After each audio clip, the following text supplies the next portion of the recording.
Ok, bom dia. Vamos dar início à nossa penúltima aula sobre jornadas de Paulo.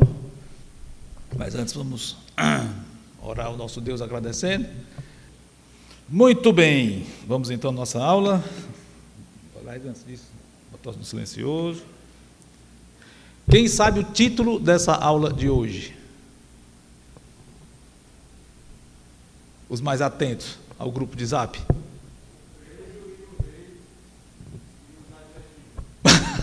Gostei, Tiago. O preso e o rei, os adjetivos. Tem um adjetivo para o preso e um adjetivo para o rei. Beleza, tá certo. O rumo é esse mesmo. E quem lembra dos adjetivos? Que tem muito a ver com a história em si também. Gostei. O preso, nobre. E o pobre, rei. É até um trocadilho, né? O rei, o preso é que é nobre e o rei é pobre. A gente vai ver por quê. Não é isso? Bom, mas nós então estamos entrando na fase final do ministério de Paulo, das jornadas de Paulo. Na aula passada, há 15 dias, nós vimos que Paulo esteve na sua terceira e última viagem missionária, conforme registrada em Atos. E se a gente pensar na terceira viagem missionária de Paulo, um nome de cidade deve vir à nossa mente. Que cidade seria essa? Terceira viagem missionária de Paulo. Primeiro ele foi para a Galácia, hoje seria onde? Turquia. Segunda viagem missionária, ele foi pioneiramente para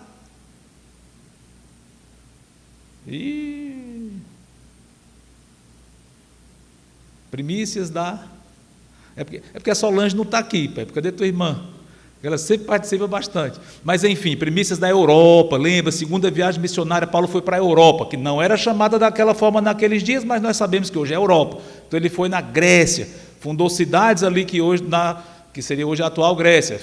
Fundou cidades? Não, fundou igrejas nas cidades, exemplo, Filipos, Tessalônica e Corinto, tudo naquela viagem. E na terceira viagem, que foi a última, que nós vimos, uma cidade que ele teve bastante tempo, foi muito influente ali. Enfim, Éfeso, foi o nome da aula passada. Enfim, Éfeso, tudo bem. Ok? Vamos lá. Então, esteve em Éfeso, terminou a terceira viagem missionária, ele concluiu na cidade de Jerusalém, onde ele foi levar donativos materiais para os crentes pobres dali. E o que aconteceu em Jerusalém? Ele foi preso, porque ele estava no templo e os judeus o odiavam. Quando viram Paulo lá, achavam que ele tinha introduzido um gentio no templo, no local que não podia. E ficaram furiosos, houve uma confusão, uma turba, um caos, que quase lincharam Paulo ali no templo, fecharam as portas e iam realmente matar Paulo, até que veio um romano, um comandante romano, e veio socorrer Paulo de ser linchado pelos judeus ali no templo. Esse romano, eles moravam numa fortaleza colada no templo, que chama, quem sabe o nome dessa fortaleza famosa, colada no templo de Jerusalém.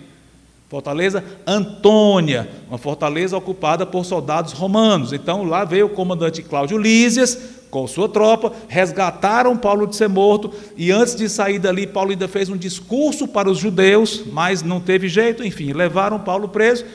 Os judeus estavam ansiosos para matá-lo, quiseram fazer depois vocês leem com calma todos esses capítulos, tem muita riqueza ali, não é o caso de comentarmos com mais detalhes, porque isso aqui é um resumo. Nossas aulas são apenas um resumo, uns flashes da vida de Paulo, mas tem muita coisa interessantíssima do que aconteceu ali. Interessante, até uma maldição que ele fez com um sacerdote foi cumprida. Que é isso? Vamos lendo esse relato lá de Paulo preso lá na Fortaleza Antônia, o Sinédrio interrogando o que foi que aconteceu com o sacerdote, o que foi que ele disse, estudem para ver o que aconteceu, enfim, isso aí eu estou dizendo essas coisas para despertar o apetite de vocês para ir mais fundo nessas coisas, mas nós não vamos falar disso nos detalhes, vamos avançar para frente. Então, Paulo está lá preso, em Jerusalém, os judeus querendo matá-lo, fizeram uma conspirata para matá-lo, até juraram, nós não vamos comer enquanto não matarmos Paulo. Já pensou? O sobrinho de Paulo descobriu isso, foi lá na fortaleza, avisou a Paulo, que avisou o comandante, então resolveram mandá-lo para um local mais seguro. Ali ele estava no centro nevrálgico do judaísmo, que era Jerusalém, mas vamos mandar para um lugar mais longe e mais protegido, com mais soldados romanos para protegê-lo. Que cidade era essa?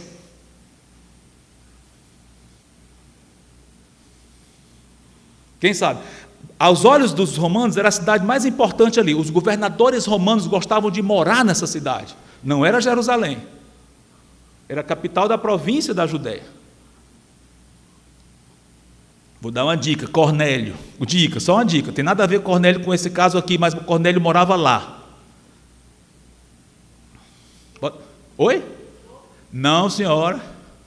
Cesareia Marítima. Pronto, então mandar Cesareia, como comentei, local onde os governadores romanos gostavam de morar. Cidade situada à beira-mar, construída por Herodes algumas décadas antes, então era o melhor da região para eles. E muito bem fortalecida ali. Então mandaram Paulo para lá para ele ficar seguro lá. Pronto, então chegamos no nosso cenário. Tudo o que vamos falar aqui agora se passa em Cesareia Marítima. Tá bom? Então vamos abrir lá para Atos 23. Nosso texto está no 25 e 26, mas eu vou voltar um pouquinho antes para vocês verem um pouco mais do contexto aqui. Vou ler apenas alguns versículos aqui para vocês se situarem melhor dentro do contexto. Isso que a gente vai ler aqui agora ainda foi antes de Paulo ir para Cesareia. Ele estava preso lá em Jerusalém, Fortaleza Antônia, e olha o que aconteceu com ele, Atos 23 e 11. Quem quer ler? Olha só, Cristo apareceu para Paulo aqui na prisão Fortaleza Antônia, em Jerusalém, antes dele ir para Cesareia. Era a terceira vez que Cristo aparecia para ele, conforme registro, depois da conversão. Tá bom? Então, o fato do Senhor ter aparecido para ele nos dá a entender, embora o autor não diga, que Paulo estava como? Tudo indica que Paulo estava em que estado? Para Cristo aparecer e dizer coragem. Desanimado, ou desanimado, amedrontado, é verdade. A Bíblia não diz, mas o fato de Cristo aparecer dizendo, coragem, você precisa dar testemunho lá em, onde que ele disse aqui? Roma. Opa, então Cristo encorajou Paulo. Então tudo indica que Paulo estava abalado aqui, e não é para menos. Imagine se você estivesse debaixo de uma turba aí dos seus próprios concidadãos. Paulo era judeu, os judeus estavam perseguindo, querendo lhe linchar, e você por pouco escapou da morte, os soldados vieram, lhe levaram. Então, emocionalmente, Paulo devia estar muito abalado, tá? Então Cristo apareceu e encorajou a Paulo aqui numa visão que Paulo teve. Então, Paulo foi para Cesareia, mas vamos ver ainda uma outra passagem, Atos 24. Já estamos lá em Cesareia. Antes de ler os versículos que nós vamos ver aqui, nessa ocasião, Paulo esteve 2 anos preso em Cesareia, na prisão lá em Cesareia, tá bom? E ele se deparou com 3 personagens muito importantes no sentido político, autoridades terrenas, por assim dizer. Então, em termos de autoridades mesmo, ele encontrou 3 muito fortes ali. Um deles foi um governador, procurador, que nem Pôncio Pilatos havia sido antes, né? O nome dele era Félix, ele era o governador que estava lá, morava em Cesareia. Então Paulo se deparou com ele, com esse certo Félix aqui, e os judeus lá pressionando Félix para entregar Paulo, e ele não querendo entregar. Vamos ver o que aconteceu então. Atos 24, 23 em diante. Uma coisa que Félix manteve Paulo preso, não entregou aos judeus, manteve preso, mas olha o que ele diz. Quem quer ler? Atos 24, 23 e o 24, pode ler, Carmen. Opa, interessante, Deus usou essa ocasião aqui para Paulo chegar até um homem importante e evangelizar. Só que Paulo chegou de uma condição que o próprio Paulo não teria previsto, nem ele próprio escolhido isso, mas ele foi como preso, mas foi. Então ele se encontrou com Félix aqui e teve a ocasião de evangelizar. Quem era esse Félix? Félix, como já comentei, era uma pessoa de alto nível, em termos de importância ali, do cargo dele, mas ele tinha sido escravo antes. É só uma curiosidade histórica. Ele não era um homem de nobreza desde o nascimento, ele tinha sido escravo, conseguiu galgar as hierarquias, etc., até chegar nesse ponto. Era uma pessoa meio violenta, ele era meio cruel, inclusive ao debelar rebeliões de judeus, ele era muito cruel, então não era uma pessoa benquista, não. E, na verdade, aqui fala de da mulher dele, não é? Como é o nome dela? Drusila, judia. Interessante, na verdade, ela era a terceira mulher dele, e ela tinha menos de 20 anos nessa ocasião. Detalhe, ela tinha sido casada, e ele, impressionado pela beleza dela, consta, convenceu-a de largar o marido e vir para ele, o que de fato aconteceu. Então, era uma pessoa de vida meio desregrada aqui, né? Uma menina de menos de 20 anos, casada, ele convenceu, larga o marido, vem ficar comigo, e ela foi, já era a terceira mulher dele, aliás, a primeira mulher dele era descendente de Cleópatra, só uma curiosidade aqui. Então, era um homem de relacionamentos bem marcantes. Enfim, estava lá com a Drusila, e olha o que aconteceu em termos de Paulo conversando com esse casal, com Félix e Drusila, que aliás era uma filha de um dos Herodes, essa Drusila aqui. Tá? Vamos lá, versículo 25 a 26. O que diz? Olha que coisa, informações aparentemente contrastantes aqui. Por um lado, esse Félix, que não era uma pessoa dos melhores, que tinha um excelente caráter, ficou impressionado com o evangelho, ficou. Mas, ao mesmo tempo, queria receber dinheiro de Paulo. Olha como a coisa é misturada, né? Ser humano, nós somos muito complicados. Às vezes há coisas corretas, boas, aproveitáveis em nós, no sentido de interesse pela verdade, mas, ao mesmo tempo, vem coisas ruins misturadas. Acho que até nós, com certeza, até que nós mesmos que somos crentes, podemos testemunhar disso. Nós temos boas intenções, muitas vezes, direcionadas até pelo Espírito, no nosso caso, mas o pecado vem junto com aquilo, no sentido de usa aquilo para a gente contaminar de alguma forma. Se nós que somos crentes passamos por esse tipo de batalha dentro de nós, imagine uma pessoa que nem crente era. Por um lado, amedrontado, mas pelo outro, também está interesse de receber dinheiro de Paulo. Agora, como é que um homem de um nível desse quer receber dinheiro de um preso?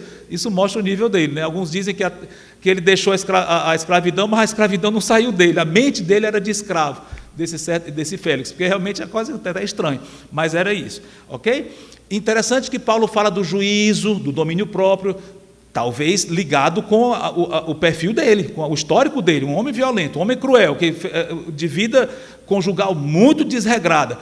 Tinha tudo a ver com a mensagem de Paulo, o que mostra que Paulo deve ter sido muito ousado em apontar para ele, tudo indica, olha, sobre a conduta correta e tal. Então, Paulo deve ter sido bem ousado em apresentar o evangelho para ele. Marcelo, ok, deve ser isso, tudo indica. Ok? Muito bem. O que aconteceu então? Cadê? Versículo 27. O que diz? Atos 24, 27. Olha, interessante que aqui fala como um pequeno detalhe. Só 2 anos depois que aconteceu isso. Imagine você ser preso injustamente, porque não é nada agradável ser preso, além de todos os desconfortos da prisão em si, ainda tem um aspecto moral, você está preso por quê? Então, é até humilhante. Você está lá preso, louco para ser libertado, normalmente, né? Mas o tempo vai passando e nada acontece. Os meses vão passando, puxa, eu estou preso aqui, passa 1 ano, 2 anos. Então, para a gente, 2 anos a gente olha assim, foi rápido. Imagine, eu ou você, 2 anos preso na cadeia, né? Horrível. E Paulo ficou lá. E Félix segurou ele lá, né? E acabou sendo deposto, o imperador Nero depois tirou Félix do cargo, ele foi chamado para Roma, responder por algumas coisas. Podia ter sido morto lá, provavelmente seria, mas o irmão desse Félix, que era influente, acabou fazendo com que ele fosse livrado da morte. Isso são alguns detalhes históricos que não estão aqui, mas não custa nada a gente saber. Seja como for, Félix saiu de cena, deixou o cargo dele e foi substituído por Pórcio Festo, que esse sim, parece que era bem mais capaz do que o anterior. Então agora é o segundo personagem importante que Paulo vai travar, com quem ele vai travar aqui um contato maior. Primeiro, Félix, já vimos aqui, sai de cena. Agora Pórcio Festo, o substituto, que ficou só 2 anos no cargo e morreu. Então, apesar de competente, não foi muito tempo o mandato desse novo governador aqui, desse novo procurador. Bom, o que aconteceu com Festo? Estamos chegando agora no cenário do nosso texto principal. Os judeus, loucos, sedentos pelo sangue de Paulo, pediram a ele, mata Paulo, Paulo não pode viver, traz ele para nós. Então, Festo, recém-chegado lá, sem entender nada, o que está acontecendo com esse homem aqui, como nós diríamos, um abacaxi que o anterior deixou nas mãos dele. Tá? Foi preso por Félix, ou mantido por Félix. Félix manteve lá, foi embora. E agora chega Festo, está esse prisioneiro lá, confusão em torno dele, os judeus querendo. O que ele fez? parece que não tem nada demais, mas por que ele está preso aqui? E os judeus pressionando. E esses governadores, eles tinham um certo receio dos judeus. Os judeus eram complicados. E se eles chegassem com denúncias graves para o imperador, podia ser o fim da carreira desses procuradores aqui, para não dizer da vida deles, dependendo do que os judeus fossem dizer. Por isso que, qual foi um certo personagem que tinha até uma intenção muito boa, mas foi pressionado pelos judeus para fazer uma coisa horrível? Quem? Pilatos, outro governador. Exatamente, Pilatos simpatizou com Cristo e não queria matar, viu? Ele é inocente, mas os judeus pressionaram tanto e ameaçaram: se você te libertar esse homem, vamos dizer que você não é amigo de César. Pilatos tremeu nas bases, e ao invés de Pilatos ter dito: não, eu prefiro fazer o que é correto, o que minha consciência manda, do que correr risco de vida. Não, ele, para não ter risco, entrega a Cristo. Pronto, lavo minhas mãos, mas lavando as mãos ou não, entregou, né? Enfim, voltando para cá, eles tinham medo dos judeus nesse sentido, e Festo também não queria desagradar os judeus, queria entregar, mas ao mesmo tempo queria fazer as coisas certinho, como nós vemos aqui.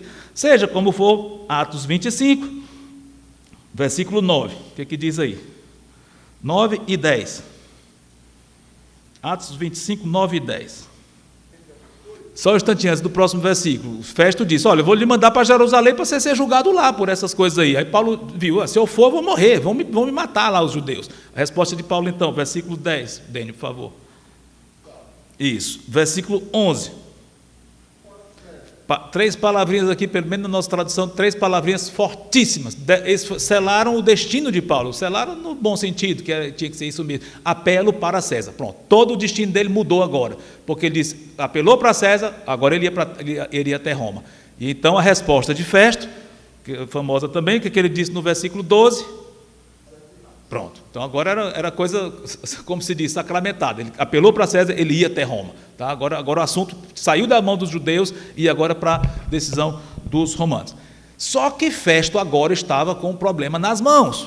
Ele ia mandar um prisioneiro, meio complicada a situação dele, uma coisa meio influente ali nos judeus. Os judeus estão acirrados contra ele, mas ao mesmo tempo parece que não fez nada demais. O que eu faço? Mandar para o imperador Nero. O que eu vou dizer para o imperador? Festo ficou numa sinuca, como se diz. Eu tenho que dizer qual é a acusação dele, eu não estou entendendo nada. É complicado essa coisa aqui, coisa da lei dos judeus e tal, né? Mas aí surgiu uma luz no fim do túnel para Festo. O quê? Um certo homem, muito conhecido, uma grande autoridade daqueles dias, que era a terceira autoridade com que Paulo trataria, chegou para visitá-lo. Era um rei Agripa.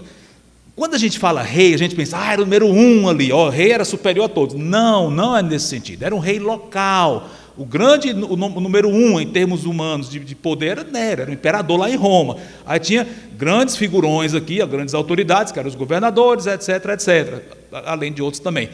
Mas o rei, como fala aqui, era um rei local. Por que chama rei? Porque era um rei da região ali, colocado para reinar submisso a Nero. Tá? Então não é que ele não era superior a Festo, não, era mais ou menos no mesmo nível, talvez até inferior, porque não era romano, mas seja como for, a gente chama rei, mas está explicado aqui. E esse rei era judeu, ou pelo menos tinha sangue judeu, ele conhecia as coisas judaicas, era Agripa II, então ele foi visitá-lo. Então, Festo disse: que oportunidade ótima, vai chegar aqui um homem de alto nível, judeu, que entende essas confusões aí que eu não estou entendendo nada como romano. Agora ele vai me explicar o que é isso. Então ele expõe o Festo, chega para Agripa e expõe o caso de Agripa. Olha como é interessante a maneira como ele expõe. Oi, Dênia. Mas já deu para notar que o final vai ser Roma, né? Então, mas é bem colocado. Apesar de que Cristo garantiu, você vai para Roma, pronto. Mas no meio do caminho ele permite alguns suspenses. Então Paulo correu risco de vida enquanto isso, humanamente falando. Isso é até uma aplicação interessante na nossa vida. Mas vamos deixar isso mais para frente. No lado humano tinha riscos, coisa acontecendo, mas ele sabia, Cristo disse: você vai até Roma. Tá? Mas vamos lá, olha como ele descreve para Agripa quem é Paulo. Versículo, então, Atos 25, 19, ele explicando que falou com os judeus, e os judeus disseram o que acerca de Paulo? Tá lá, olha Atos 25, 19. Vou ler aqui. E isso quem é que está explicando para quem aqui? Será que vocês são bons de decorar nome? Festo explicando para Agripa, beleza, Agripa II, muito bem. Ele explicando, ele diz, falando sobre os judeus, traziam contra ele, Paulo, algumas questões referentes à sua própria religião e particularmente certo morto, chamado Jesus, que Paulo afirmava estar vivo. Interessante aqui, né? Ele não entendia quem era Cristo, estava vivo, mas ele entendeu a mensagem de Paulo. Esse morto, segundo Paulo, estava vivo, né? E aí ele vai, o versículo 20, estando eu perplexo quanto ao modo de investigar essas coisas, perguntei-lhe se queria ir a Jerusalém para ser ali julgado a respeito disso. Mas, havendo Paulo apelado para que ficasse em custódia para o julgamento de César, Nero, ordenei que o acusado continuasse detido até que eu o enviasse a César. Olha a reação de Agripa aqui, versículo 22. Então Agripa disse a Festo, eu também gostaria de ouvir esse homem. Amanhã, respondeu ele, Festo, o ouvirás. Pronto. Então chegou o cenário aqui de um discurso de Paulo famoso, diante desses dois grandes, humanamente falando, dois grandes homens, o governador, o procurador Festo e o rei Agripa, com a esposa dele, muita pompa e tal, e Paulo vai se defender aqui oficialmente diante dessas pessoas aqui, né? É o nosso texto aqui, lógico, eu sei que já não se preocupe que a gente não vai descer a detalhes na pregação, na mensagem de Paulo, que não vai dar tempo, eu sei disso, né? Então, eu sei que essa não foi bem uma introdução, não, o que a gente já foi comentando foi muito importante para a gente entender isso, e já vai colocando em nossa mente algumas lições a serem tiradas. Mas, continuando aqui, vamos ver resumidamente o que Paulo disse para Agripa diante de Festo. Versículo 23, chegou o grande dia da defesa. Quem quer ler o versículo 23? Atos 25, 23. Isso, Agripa e Berenice. Aliás, esse Agripa e Berenice eram meio irmãos, mas eram amantes. Só, detalhe, né? Eram irmãos, mas tinham vida conjugal, ou seja, era incesto, era um escândalo isso, né? Então, a vida lá não tinha essas qualidades morais não, como já deu para você perceber. Muita pompa aqui, chegam eles lá reunidos, manda vir Paulo, prisioneiro, imagina, olha, a gente vê, que legal, e é interessante vendo do ponto de vista, vendo de cima, mas imagine Paulo chegando lá, diante de todas aquelas pessoas muito bem vestidas, muita pompa, muita glória de homens, tudo aquilo, toda aquela cerimônia, e ele vindo como um prisioneiro, imagine como ele estava vestido. O primeiro versículo diz até que ele levantou a mão, devia estar até com correntes penduradas, seja como for, olha ele sendo trazido daquela forma, uma coisa, humanamente falando, humilhante. Mas vamos ver o que aconteceu então. Agripa, o Festo, que era o anfitrião dessa reunião aqui, explica o caso de Paulo, resumidamente, para Agripa e para os demais, e Paulo agora vai falar. Chegamos então no versículo 26, versículo 1, o que diz? Já deve ter dado a entender aqui para Agripa que Paulo era uma pessoa que tinha um nível bem elevado. Vocês notaram a maneira como Paulo se conduziu a ele?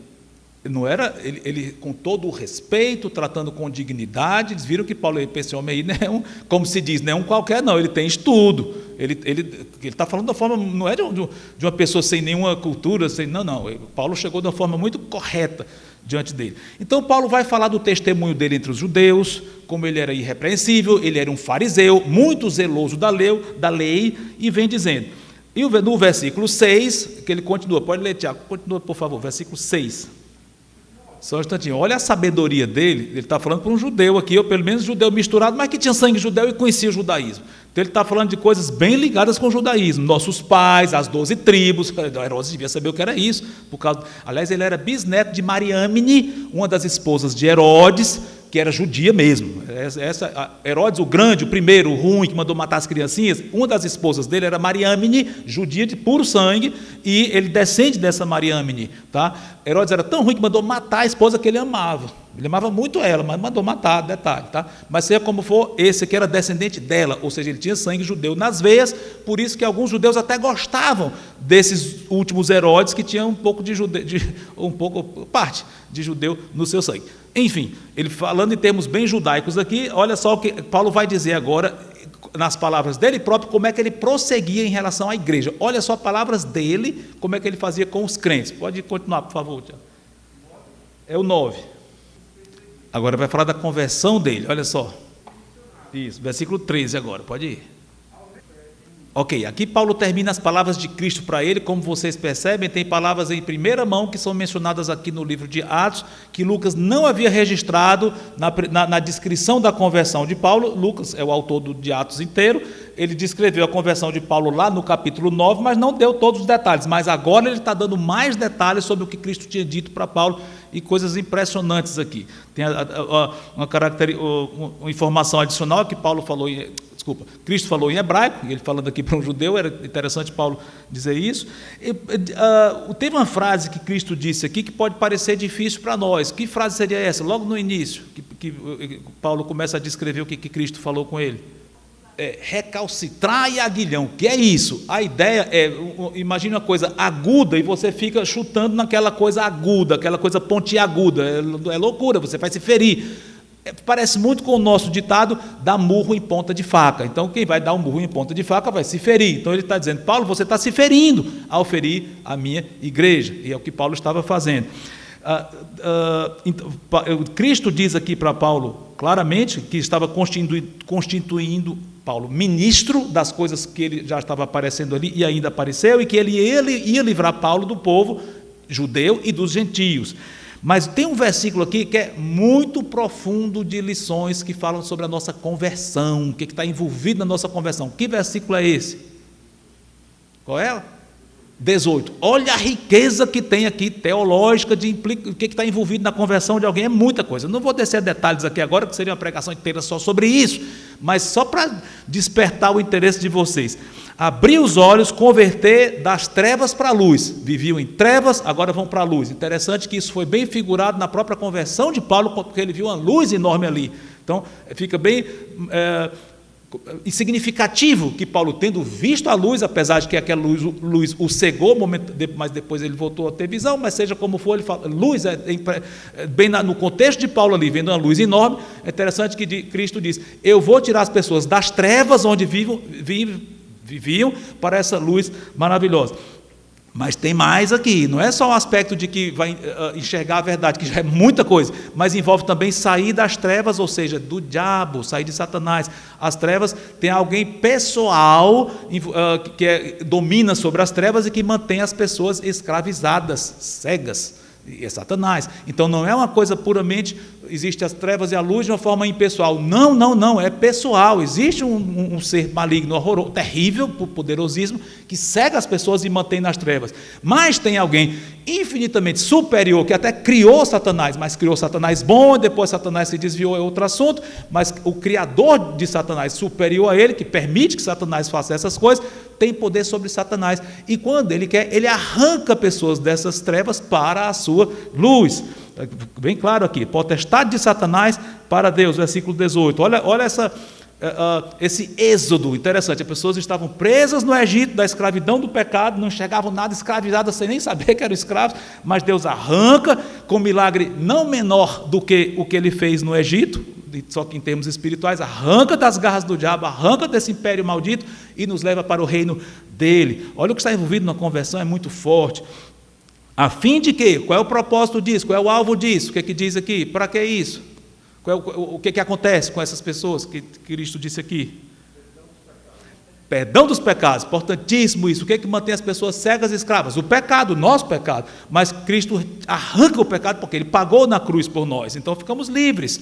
Temos pecado ainda? Na prática, sim, nós sofremos com eles, mas eles não nos condenam mais, não estamos mais amarrados a eles. Tá? Mas Deus já nos arrancou dele e na prática, hoje enquanto estamos aqui, vai nos dando vitória paulatinamente, aos poucos, durante toda a nossa vida. Mas em termos de condenação, já foi tirado de uma vez por todas. Tá bom? Então nós fomos perdoados e o que mais? Além de receber o perdão de pecados, herança eterna. Olha que o futuro, o porvir, a escatologia aqui, né? Nós temos uma herança celestial, por isso que nós não ficamos abalados. Sofremos com as coisas daqui, sim, sem dúvida, faz parte, mas nós olhamos para cima, o Senhor nos restaura, vamos tocar para frente, porque a vida não é isso aqui não, isso aqui passa já, e nós vamos ter a nossa herança eterna e maravilhosa. Mas quem é que ganha essa herança, segundo o que Cristo disse aqui? Todo mundo?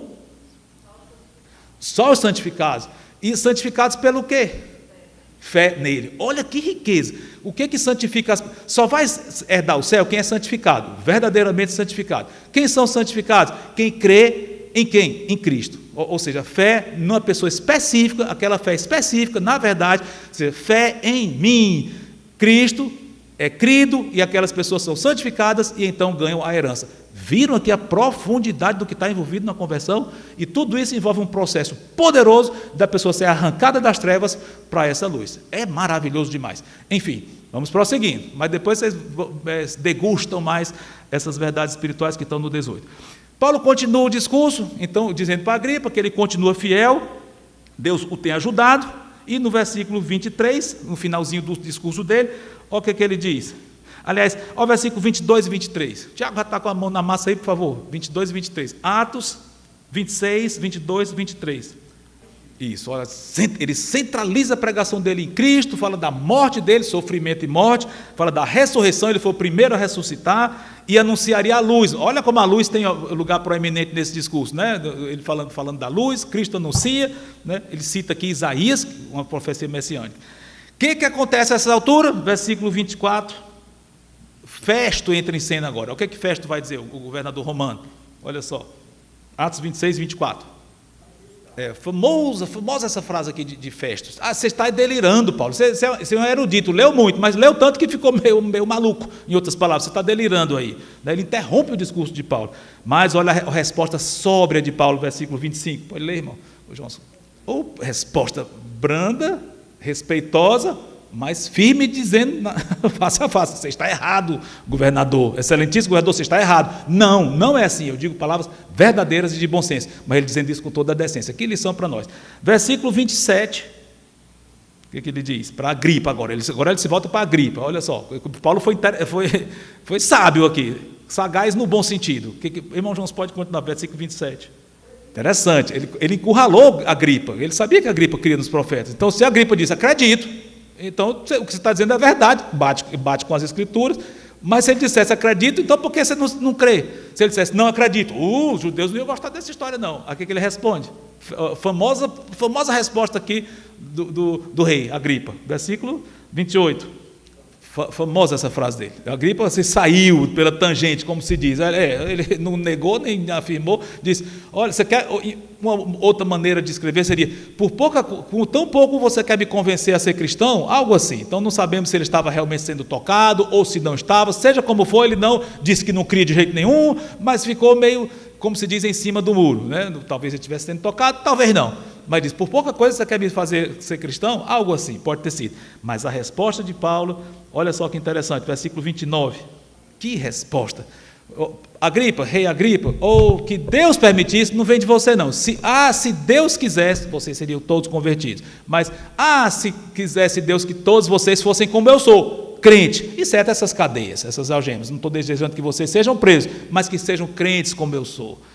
Resposta de Paulo. Moral da história, acaba a reunião aqui, vão embora. Lucas continua descrevendo, se levanta o rei Agripa, se levanta Berenice, a irmã, namorada dele, esposa, sei lá, enfim, todos se levantam, vão embora, e ele diz, e a Festo pergunta, afinal Agripa, o que eu faço com ele? Ele disse, olha, eu não vejo nele crime nenhum, bem que esse homem poderia ter sido solto, se não tivesse apelado para César, ele ia ter que ir para Nero, e aqui termina o episódio. Bom, que lições nós podemos tirar dessas coisas aqui? O que você tiraria, resumidamente? Ótimo, Kézia. Desculpa, ele interrompi, quer mais? Ótimo, muito bem colocado. Paulo aproveitou a oportunidade, Deus estava dando essa oportunidade para ele. Que lição! Quando na vida da gente acontecerem situações desagradáveis, que você não estava programando, e você, por causa daquilo, tem que se conhecer ou travar contato com pessoas dentro de um problema seu, pense, Deus pode estar me dando uma oportunidade tremenda de evangelizar essa pessoa. Talvez um problema de saúde, você vai evangelizar enfermeiros, ou médicos, ou atendente ali do consultório, seja como for, quem sabe. Ou problema de quebrou alguma coisa, você está na oficina, olha, você vai estar em contato lá com pessoas que você nunca vê. Enfim, aproveita as oportunidades para evangelizar. Deus deu oportunidades únicas, no caso de Paulo, para um rei, um grande homem, eu sei. E no nosso caso, as pessoas que não são reis, não são nem famosas. E daí? Qual é a diferença para Deus o valor da alma de um rei Agripa ou de uma pessoa que você trava conhecimento que ninguém sabe nem quem é, por assim dizer? Para Deus tem o mesmo valor. E aproveite as oportunidades. Não é isso? O que mais? Sim, verdade. Mesmo que não tenha sido aqueles específicos, mas em termos filosoficamente, as pessoas que o ouviam, muitos vieram a verdade. Oi? Sim, exatamente. Em termos mais abrangentes, né? Exatamente. Aqueles, tomara que alguns tenham se convertido mesmo, né? É lógico. Mas mesmo que não tenham se convertido, em termos abrangentes, o evangelho foi pregado. É verdade. E muitos realmente, na história, chegaram a se converter. Bem colocado. E Marcelão? Muito bem, bem colocado. E interessante, pegando esse gancho aí do que o Marcelo falou, alguém já concluindo aqui, interessante. Peraí, qual foi o título dessa aula mesmo? O preso nobre e o pobre rei. Olha o contraste. Olha a situação humana como é invertida da realidade. Quem visse aqui, os pomposos ali, os ricos, etc., os famosos, e um prisioneiro aqui, coitado, Paulo. Olha a situação real, que aliás é hoje onde se poderia ver nas esferas celestiais, nós não temos acesso hoje, mas imagina hoje, onde estão Agripa, Berenice, Festo, caso não tenham se convertido, óbvio, assumindo que não se converteram, para onde é que eles foram? E onde é que Paulo está? Interessante que lendo um comentário ele diz, interessante, a pessoa que não é erudita, por exemplo, a maioria das pessoas que já ouviram falar de Paulo, e ouviram falar de Festo, de Agripa e tal. Por que ouviram falar de Agripa e Festo? Só por causa desse encontro aqui. Ou seja, essas pessoas que eram famosas nos dias de Paulo só ficaram famosas na história por causa de Paulo. Vocês estão percebendo? É uma ironia da história. Naqueles dias eram os famosos, Paulo era um preso, mas na história faz 2000 anos isso aqui, quem é mais famoso? É claro que é Paulo. Os outros dois só se tornaram conhecidos porque se encontraram com Paulo nessa ocasião. Quem que ouvia falar de Festo? Ou de Agripa II? Ninguém ouvia. Paulo sim. A própria história, Deus colocou aqui, olha quem é Paulo e quem são aqueles outros dois. Imagina como eles estão agora. Pobre rei, caso não tenha se convertido de fato, Agripa, pobre do Festo, pobre do Félix, pobre de todos os outros. Nero, imagina. Né? E o Paulo, riquíssimo. Olha só, que nós enxerguemos as coisas com a ótica divina. Quem somos nós? Príncipes, princesas, herdeiros do rei. Nós somos isso. O mundo não nos vê dessa forma. Não importa, nós sabemos que é assim. Cristo sofreu nas mãos do mundo. Ele, o rei do universo, sofreu daquela forma, como o pior dos servos. E ele disse para a gente, hoje ele já está em glória, nós sabemos disso. E ele disse, vocês vão padecer suas perseguições também, mas não se preocupem, eu venci o mundo, olha como ele está hoje, e é para lá que nós vamos. Então, que nós olhemos as coisas que acontecem com essa ótica aqui, quem é que nós somos de fato e quem são os outros de fato? Daniel. Sim, é verdade, o mundo versus então, nós temos a bandeira da verdade aqui e o mundo não, é isso mesmo. Ok? Oi, Mauro, bem colocado, eu acho que realmente foi de propósito mesmo que colocou, com certeza, bem colocado, ok? Muito bem, vamos orar então, agradecendo, ok, é isso aí, tem que saber como abordar as pessoas, de fato, realmente, muito bem, ok? Vamos então orar ao nosso Deus, vou orar aqui. Santo Deus, muito obrigado por essa aula, eu te peço que tu tenhas tocado corações aqui presentes, muito obrigado e sei com o restante da nossa programação, em nome de Cristo, amém.